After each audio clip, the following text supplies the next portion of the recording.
Great. And oh, well, hello. The recording started. So January 2nd, 2023, definitely always an interesting day to me. Um, 2024. what did I say? 2023. Oh, yeah, thank you. Uh, January 2nd, though, always strikes me as a day when I'm like, when impermanence is really striking to me because, well, I said striking. I'm redundant. I've got the wrong dates. It's starting off really poorly. Um, it's this way in which it's like, oh, it's just going to keep going. It's like the day after your birthday when you're like, oh, oh, okay, I don't get to just stop there. It's not like, okay, it's a new year. That's nice. Oh, no, no, no, no. It's one less day in the year. I don't know if I'm making any sense. I am choosing not to wear earbuds right now, so I don't know if that affects the way this sounds, if my voice gets fed back at all, or when if your voices get fed back when you speak, that would be the time it would get fed back. But just found that sticking them in my ears for long periods of time is unpleasant. So, welcome to this year, to another year of practicing together, of working on our recovery. Um, I had a really interesting meditation period this morning, fortunately, because it gave me something to talk about. I didn't have much of a plan, but now I have a plan, what I'm going to talk about once we start sitting. So it's nice to see everybody who's here. We're kind of getting down to the hardcore nowadays. Um, Many of you have been with me for years, and I know some of you, I believe, have not, but I see a lot of familiar faces, which is really nice. I, I have to confess that I've gotten a little, especially on Zoom. It's really, really hard to speak to a crowd of people where I just don't know any of them. I taught a day long on Saturday and for Spirit Rock, and they were started out with like 60 some people. And yeah, then it becomes like I'm just talking into the void, it's just speaking. I really I don't love just being limited to Zoom, but I really do appreciate these Tuesday mornings as a time to just kind of drop in together. So hope everyone is doing well, and that you've made your resolutions and that you haven't broken them yet. Uh, I don't think I made any resolutions. For me, resolutions are like a continual, like year-round thing, right? You know, the the precepts, not drinking or using, meditating, things like that. I don't need too many renewals. Although I am meeting with a what you call it, personal trainer next week, which is like just very uncharacteristic. But my friend, the professional golfer, has suggested that I do that with his trainer. So we'll see what happens. I'll probably quit. All right, kids, let's meditate. We're going to do this for 20 minutes. Then I'm going to talk, and it's going to be awesome. So, oh, I mean, it's already awesome, right? Here we are. I don't see anybody with a drink or a drug in their hand. So right now, we're all in good shape.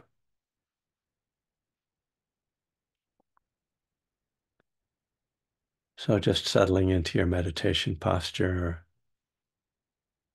You can close your eyes or just lower your gaze.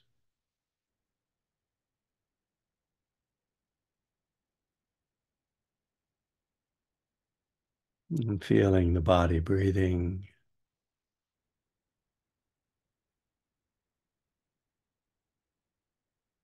can be helpful to focus on a few breaths from start to finish. So staying with the whole in breath and the whole out breath as a kind of stream of sensation and a stream of awareness.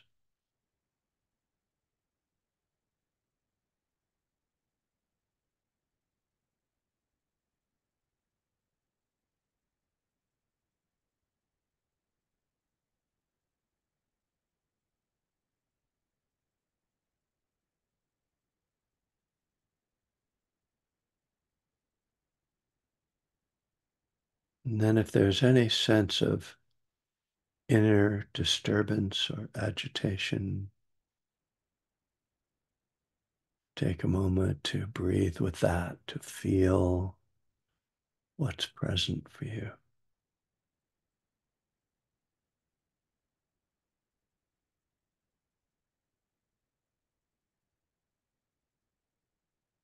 And if there is a difficult feeling there, seeing if you can just drop any interpretation or analysis, not even trying to name what you're feeling, but just letting the breath move into the feeling, breathing with the feeling.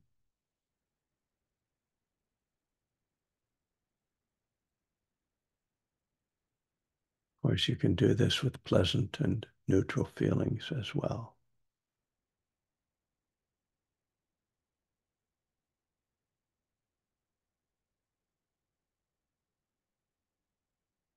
Again, being with the whole breath. Don't even have to divide the breath into in and out, but just know it as a singular thing.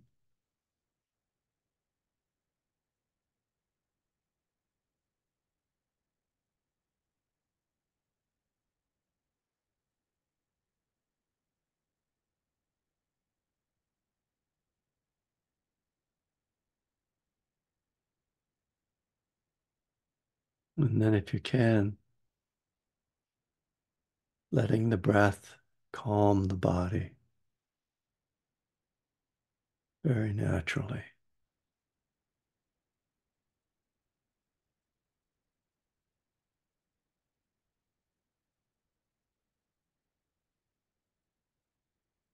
We just incline towards a quality of ease, of allowing.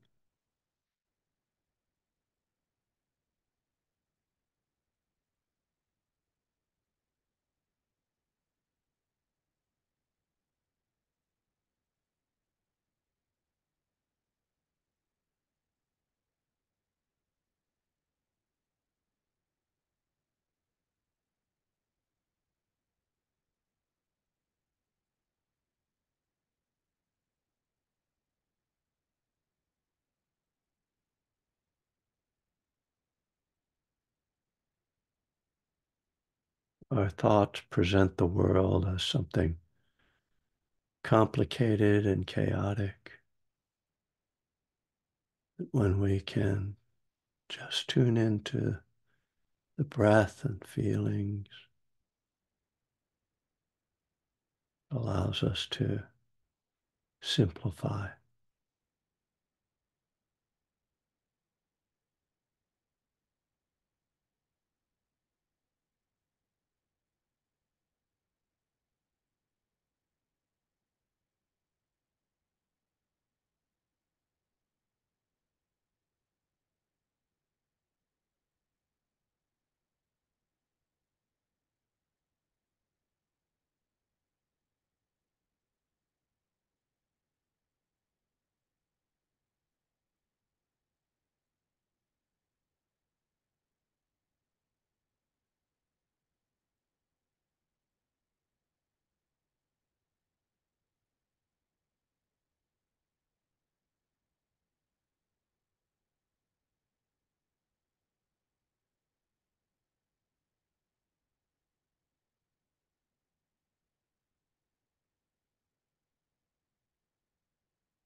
Our mind likes to make up stories about our experience, dredge up memories, project out into the future.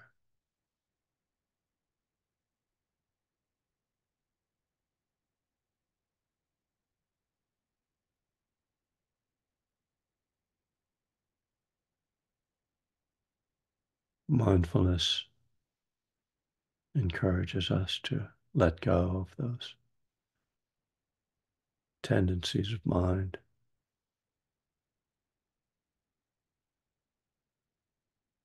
just to keep coming back to this present moment.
Rather than the judgments that often arise in the mind, try to replace them with feelings of kindness, of self-care, self-compassion.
Well, before I launch into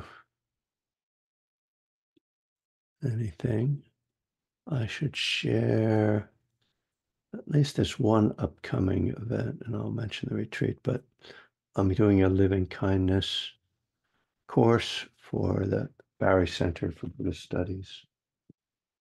Uh, they asked me to make sure I let people know about it.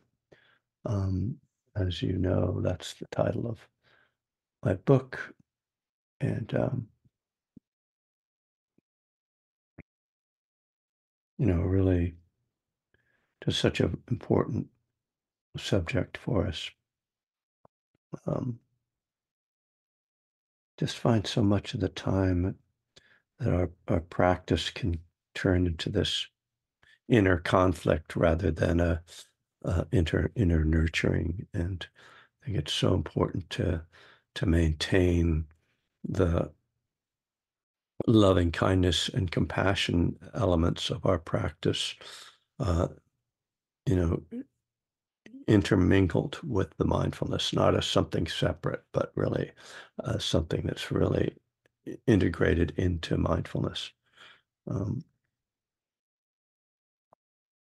and the idea of living kindness then is that's kind of what it's about. Also, how many people here are coming on the retreat or planning to come on the retreat in the end of February? Oh, okay. Well, we better put something about that in there. Abigail, you're going to come down? Oh, goody. All right. We should make sure we have that. Then people know that we have, here it is. This is the page from my website. And it is filling up as far as I know, but there's still room.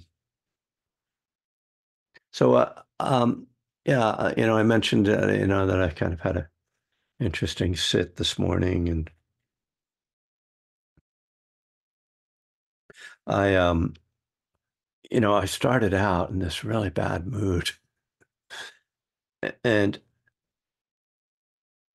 first of all, kind of realized it's like that's very much a pattern, and I'm sure some of you have this experience of like the winter, and and then the holidays are over, and it's kind of like the grind of winter appears before you, and for me, and again, I don't think I'm unique in this way. This really started in my teenage years, and it's also tied in with my addiction, but also more prominently with depression.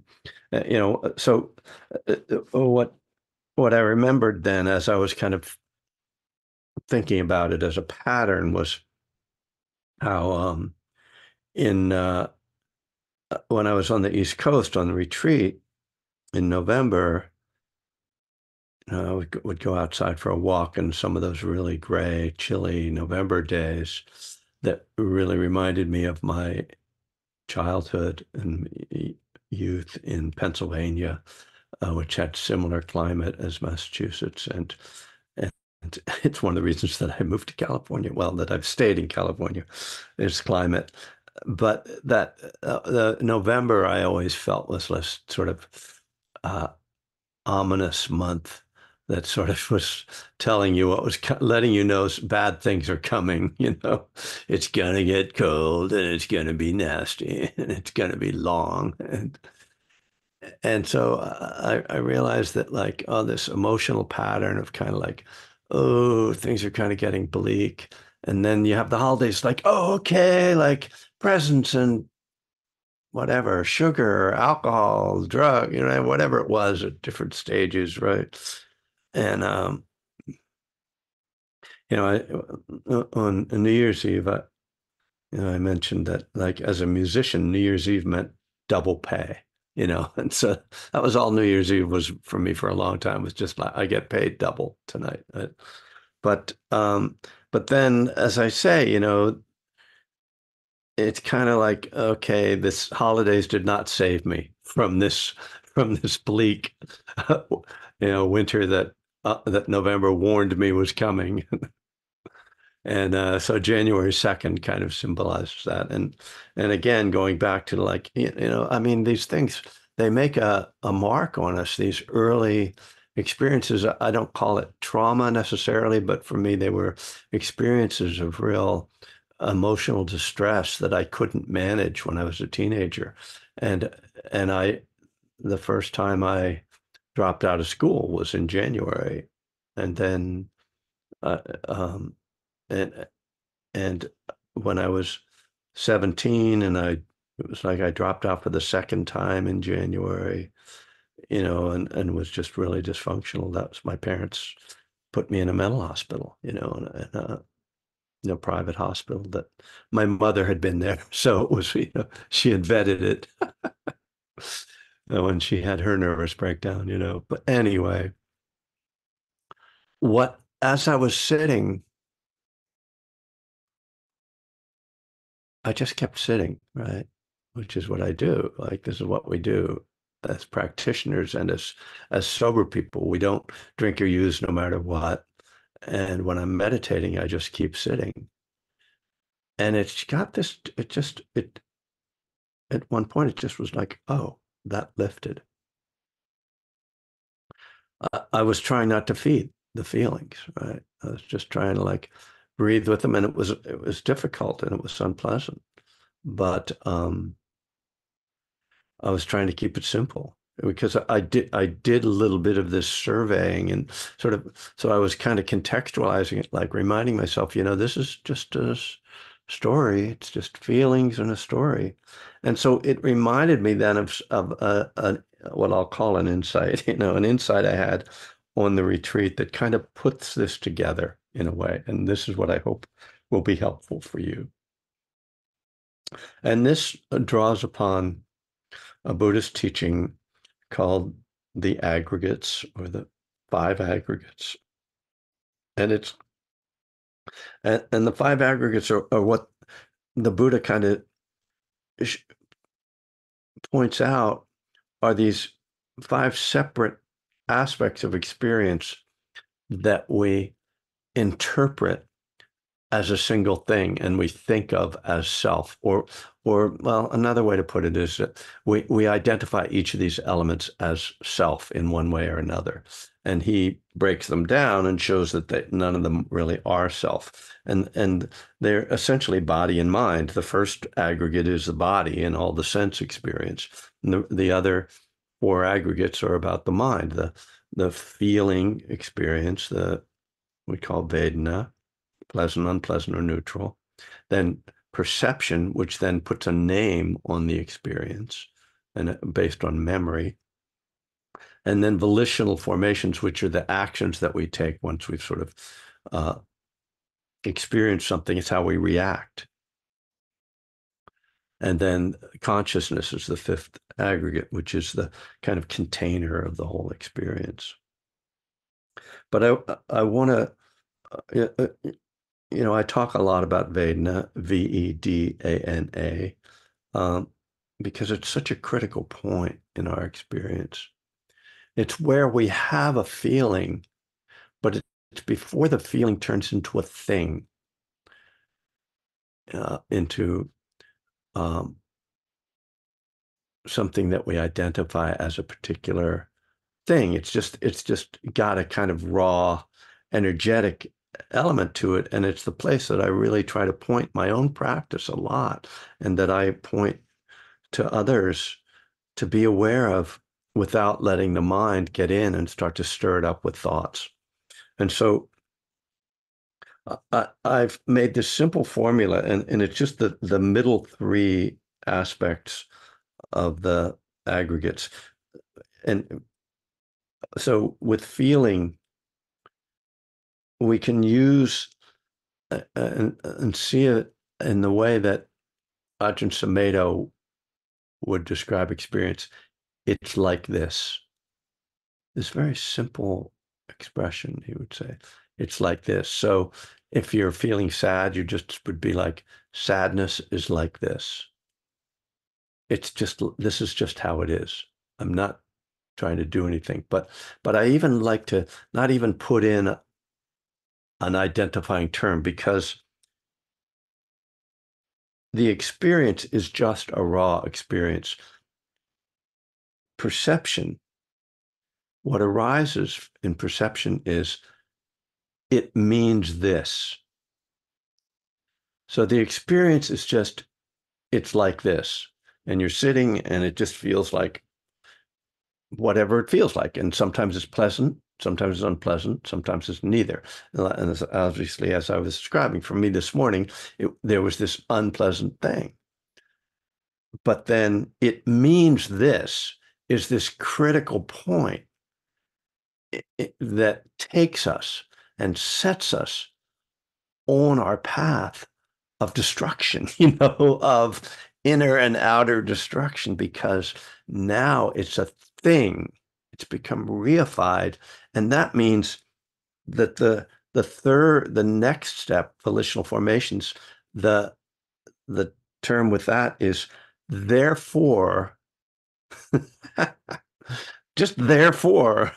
So it's like this. It means therefore I got to do this. I've got to figure this out. I've got to solve this. I've got to make it go away. I've got to build, I need to get up and run to the store. I need to call somebody, therefore I must act, right? So it all starts with just a raw feeling that I interpret as meaning something based on past experience. So I'm sitting there, it's like, I feel like this. And what do I think? It reminds me, even though I don't necessarily put that together, but it reminds me of feelings I had when I was 14 years old. And that those feelings meant that I was depressed. And therefore, I have to do something about it. Or I could say, therefore, things are really going to go to hell. You know, so the meaning it also includes like, oh, it means it's going to be a really bad winter. It's going to be a really bad day. It's going to be a really bad week, whatever. That's what it means. That feeling carries this meaning that stuff is going to happen, right? And then it has all this meaning. And so then I've got to start acting on it and figuring it out and solving it.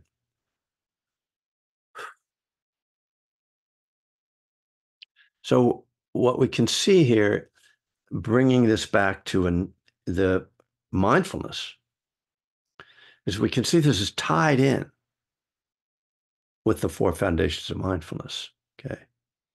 Because the Vedana is the second foundation of mindfulness. The perception and the volitional formations are the third foundation of mindfulness. They are the mind, right? The mind states. And so helpful, I have started to call the fourth foundation of mindfulness the big picture. Because the fourth foundation of mindfulness is one that gets very kind of blurry the way it's presented. But what it's trying to get at is look at the big picture. And the big picture is the Dharma, right? The big picture is the truth, the way things really are. The big picture of my experience this morning is all this stuff around perception, but it's also the bigger picture is this is impermanent. This feeling is impermanent. And I sat and saw that because by the end of my sitting, and I sat for an hour, around 40 minutes, it just like lifted. And I was sitting and I was in this really pleasant, concentrated, meditative state. And I was like, okay, well, that was impermanent, and it just was. It was, that was the big picture. And so the big picture is the Dharma. Oh, it's dukkha, it's unpleasant. But, how I respond to the unpleasant is just so key, right? The tendency is it's unpleasant, I have to do something.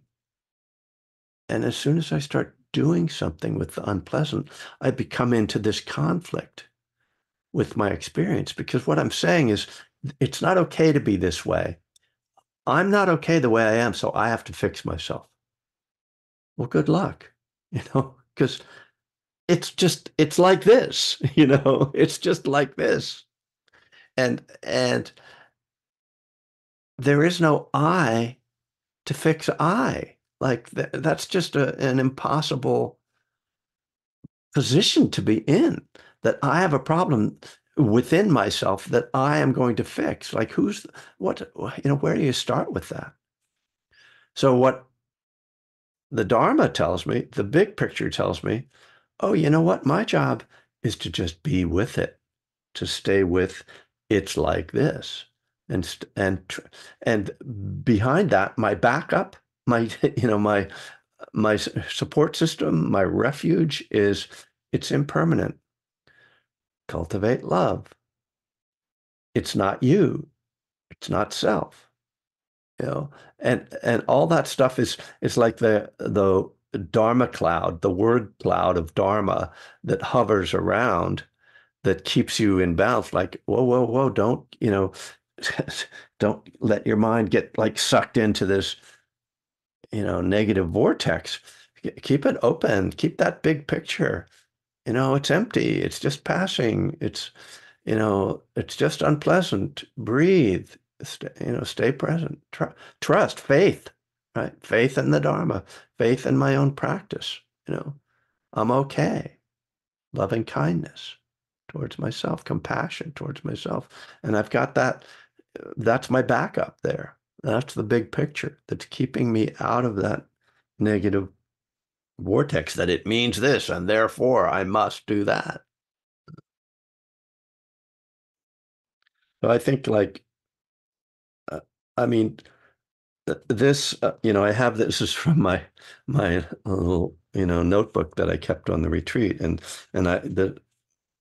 before we started the class, I went back to find because this is from November 17th, and I made these little notes. Vedana, it feels like this. It's like this. Sanya, it means dot dot dot. Volitional formations, therefore dot dot dot.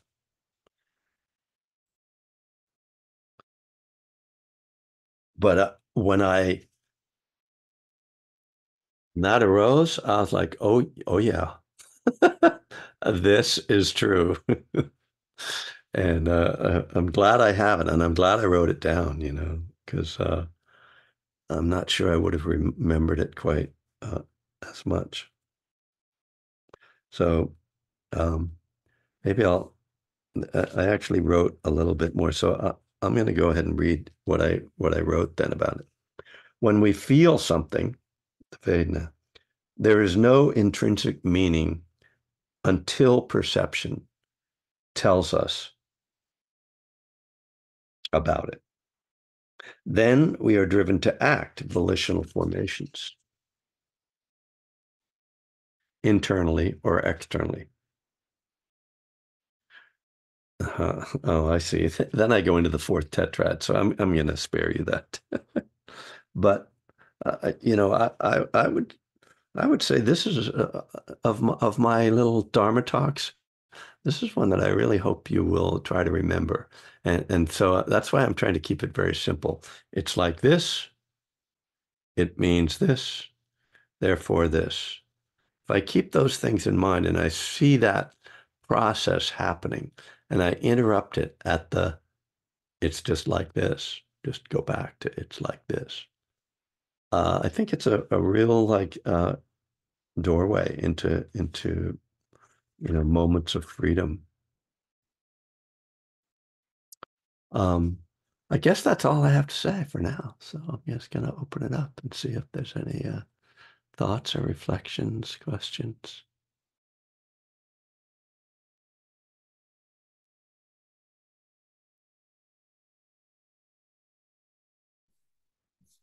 I'm taking notes and okay, so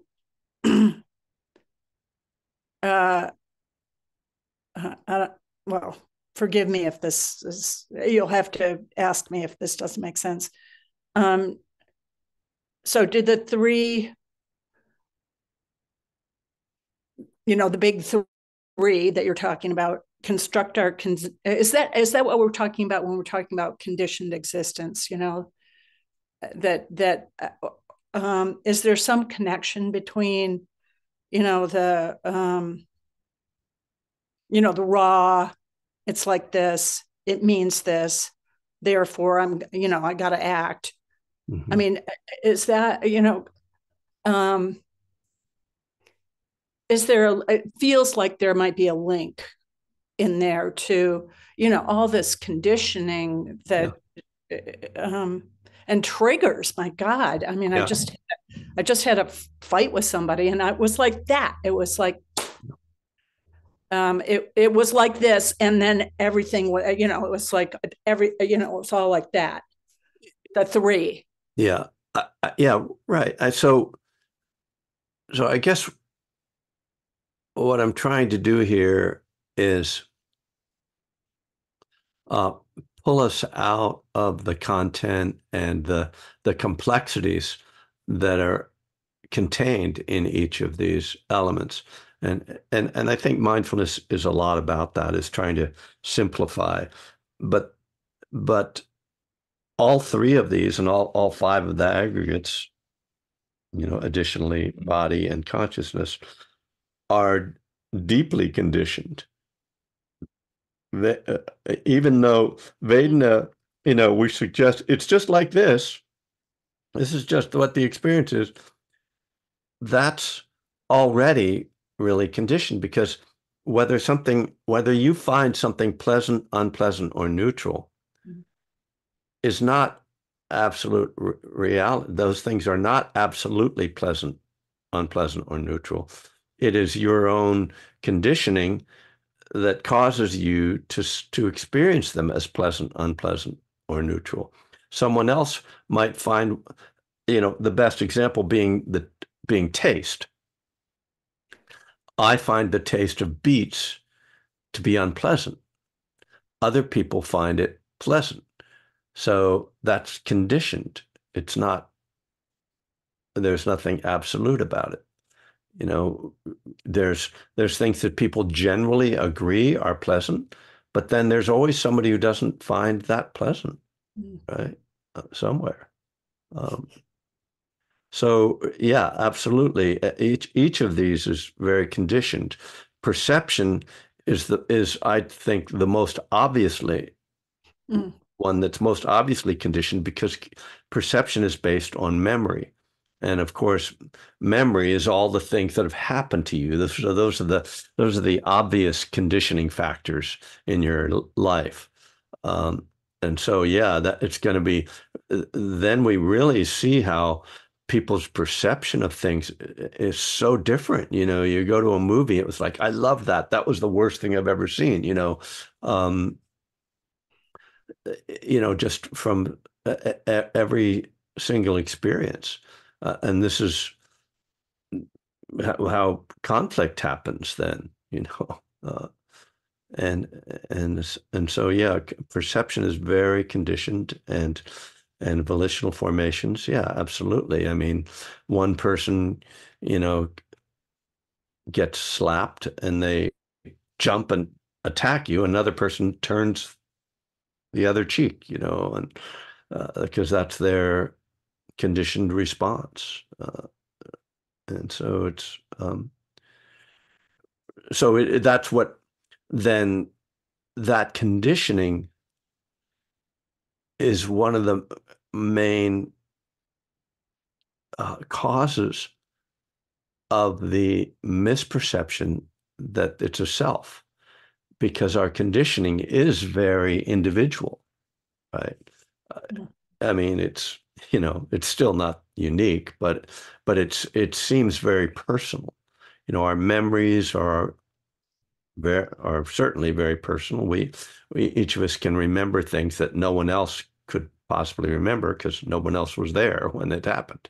So so it's this is why it's very easy for uh, the aggregates to cause the misunderstanding that they are aspects of or manifestations of self, or that they define self.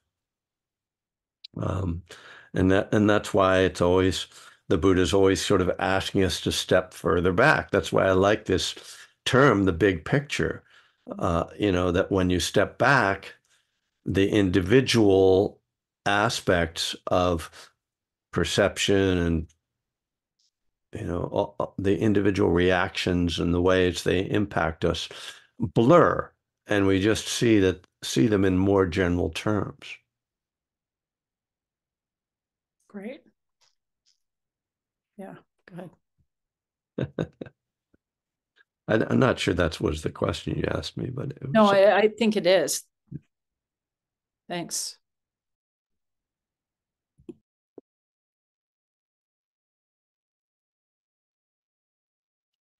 So I'm wondering how people are just feeling today. If people want to check in about how they're feeling, this is like a really, yeah, transitional time of the year. The New York Times, if you look at the New York Times science section today, it's like one article is about like, oh, how to like improve the quality of your life through like doing this and that. And then the other article is like, dry January and how to stop drinking. I'm like, yeah, okay, I got you. Yeah, Eleanor, hi. Hi, Kevin. So glad to be here this morning. It, yeah, fall has always been so difficult for me, so I anticipate it, and I just say, yeah, it's all bad, and then I live through It's it. all bad. Well, it's all bad and Yeah. it gets worse until it gets better. So, Yeah. but I really, really appreciate you going into the aggregates today because when you were talking about your own experience of realizing this. And I realized while you were talking about that it's been really easy for me to look at the behavior of people who are familiar with, to me, people whose behavior I've watched across a long time and say, oh, look at how she keeps doing that. That's so wrong and and and I think that whole I've often had this image of when I'm experiencing that judgmental mind of just holding up a mirror and say, hey, look at yourself, girl. Mm. It's like that's true for me too. Why does she keep doing that? That's so wrong. So thank you that being able to stop and say it's just like this right now, and you may not actually need to do anything about it. Mm. So I really appreciate that. It gives that pause of that, that almost immediate need for us codependents to say, I know how I can help you with that. And just shut my mouth, take a few breaths, and say, yeah, it's going to get worse before it gets better, but it'll change. So it's all Mm. good. Thank you. Thank you very much. Yeah, I always have this sense of, as you're sort of suggesting, that our practice is this one of I'm thinking like moving backward in some way, but like kind of trying to uh, deconstruct our experience.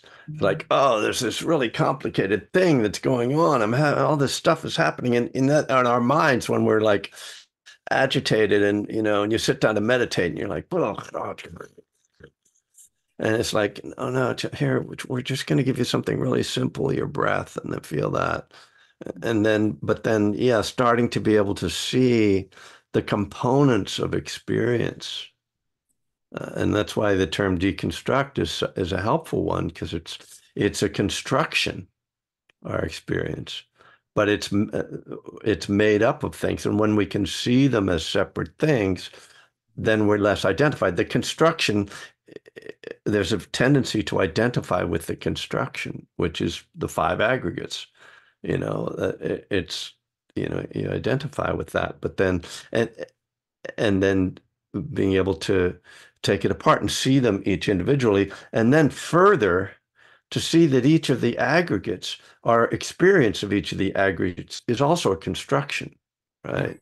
That perception particularly is really easy to see how that's a construction. It's just, oh, that's just like these memories and these attitudes and like, uh, you know, preferences, and it all comes into like, it's good, it's bad, I like it, and yeah, I mean, I see our practice is very much about about this. The four foundations of mindfulness, the same thing. It's like trying to deconstruct our experience, not just for the sake of taking it apart, but with this purpose of understanding it in a new way, of understanding it as impermanent and unsatisfactory and not self. And that when we have that big picture, it impacts us completely differently. I mean, this is it's kind of interesting, that that when there's this construction and we just feel, like there's a ton of stuff going on, we feel a certain way from that impacts us in a certain way. And then when we take it apart and we see it differently, then that impacts us differently. Yeah. So there's this constant like feedback loop going on between the way we understand things, which is largely perception, the meaning that we get out of it, and how we feel emotionally with it, whether it stirs us up or whether it brings us peace. And so when we can change our perception, then that changes how we feel. And when we change how we feel, that changes our perception. And then we move from this negative feedback loop into this positive feedback loop, where now we're seeing with clarity, we're seeing, oh, like I don't, I'm not, I don't have to worry about that because it's impermanent and I don't have to take it personally. And if I cultivate rather than beating myself up about this, I can be kind to myself and then you find yourself. I mean, that's what I find it quite shocking many times, particularly like this morning was a great example of that in my sit. Really, when I sat down to sit and I was like, and I've been trying to sit for an hour each morning, I really was like, boy, this is not going well, This is really, and I don't know if maybe I shouldn't try to sit for an hour this morning, maybe I'm just really not in a good place for this. And as I say, then at a certain point, it just transitioned out. And I wasn't like striving, but I was like poking around and working with I was certainly coming back to the breath and trying to be with the feelings, but then I'd be swept away. And the feelings were just so unpleasant that it was like, oh God, like it's like, oh, where did my retreat go? All that sort of stuff. And and then it was like, oh wait, oh, I'm okay now.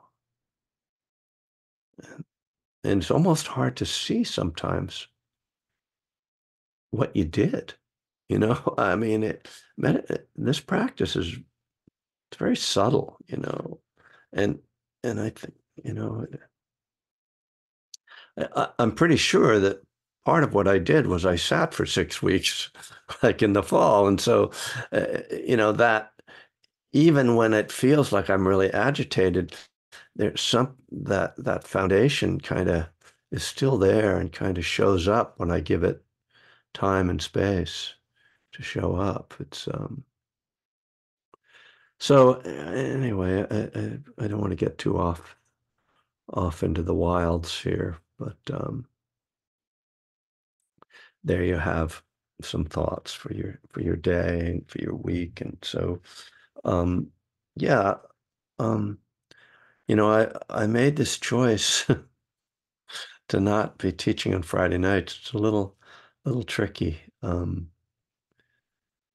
Monica, do you know what's happening this Friday? Because I know Angela's not around. So, Anne will teach and I'll okay. co-host for her. And you guys are doing it at 5 o'clock now, is that right? 5 o'clock East Coast. That's good because I mean West Coast, because that makes it more accessible for East Coast people Yes, too. Vicky's going like, yes, yes. I Uh, should have thought of that. well, I didn't want I it makes things easier. We had our first one. It was interesting. Gail and a few people were there. Abigail, I think, and Eleanor maybe. And we'll just it'll be a little different. Well, yeah, I mean, and yeah, I mean, I really hope that continues and grows. Because yeah, I'm not the answer to your problems. The No. community is really important. And Abigail, I see your hands up. One sec. I'm just going to say the following Friday Spirit. will be Spirit Rock. So just for you to know, we'll be on Spirit Rock. I'm not sure what day of the month that'll be, but sometime around like 10th or 11th, I guess. Um, in any case, there's that. And then if people are interested, the Living Kindness course will be happening, yeah, starting on the 16th. It'll be on Tuesday afternoons, uh, West Coast time. So I'm packing all my teaching into Tuesdays. All right, Abigail. Hi. Good morning. I don't know. I think I can talk.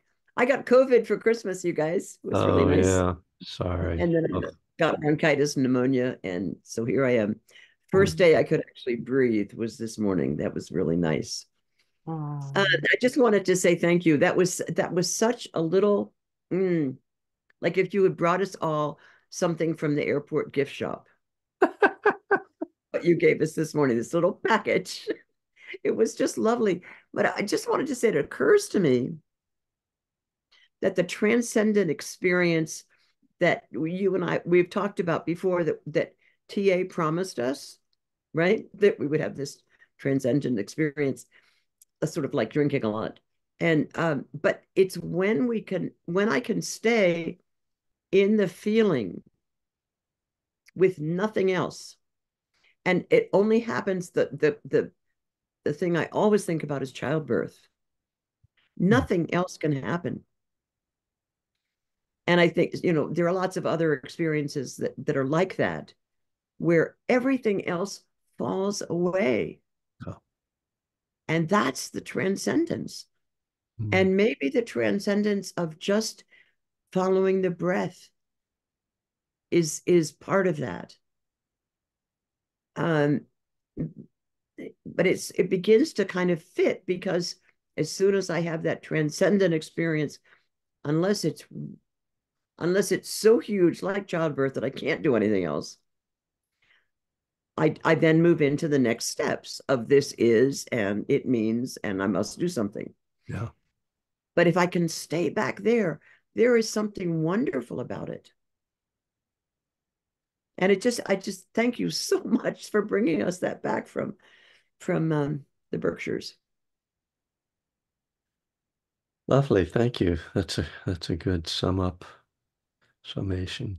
Well, and one of the times when I can't do anything but be there is when I'm really sick. So maybe you've been getting a little bit of that too. God. All right. Well, appreciate everyone showing up, and we continue, and so yeah, it's like this. It means this. Therefore, I must. So that's the little formula. You might notice how that's happening to you today and in the days to come. How much your actions are like because you think there's meaning because of some experience you had. All right, dears. Thank you for Thank you your all. teaching today. Take care, everyone. Bye-bye. Bye-bye. Hey, Kevin, do you have a minute? And just Yeah, sure. as everybody. Bye, everyone. Thanks, Kevin. Thanks. All right, Mike. Did you do your golf trip yet? Uh, no. Did I say I was going to do a golf trip? Well, with the guy that you're Oh yeah, no, caddying for. that didn't happen. But he and I played together on New Year's Eve, and so that was really, really interesting. We got to work on the mindfulness on the course, and it was really, really good. And then I got to watch him hit 320-yard drives. And then Yeah. you got to hit little 200-yard drives. Feel bad about it. Yeah. Oh, it was really, really, really fun. I really enjoyed it. Yeah. Yeah. Oh. Unfortunately, he decided not to go to that tournament. Okay.